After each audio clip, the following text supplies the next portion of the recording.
26 की सुबह मैं इस्लामाबाद पहुंचा तो मुझे पता था कि अगले दिन इंतशार होगा। मैंने सिर्फ इसलिए अपनी मार्च कैंसिल की कि मुझे पता था कि अगर हम इस्लामाबाद धरने देने का फैसला कर लें तो अगले दिन तबाही होनी थी, खून होना था। इसलिए मैंने वो मार्च कैंसिल की।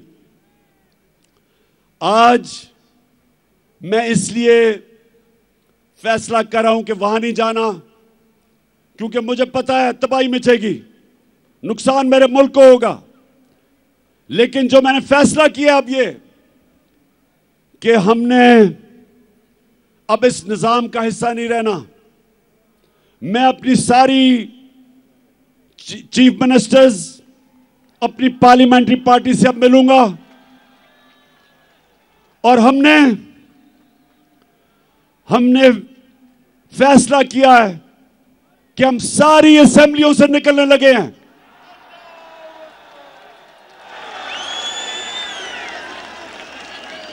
हम बजाय अपने मुल्क में तोड़फोड़ करें, हम बजाय अपने मुल्क में तबाही मचाएं, इससे बेहतर है कि हम इस करप्ट निजाम से बाहर निकलें।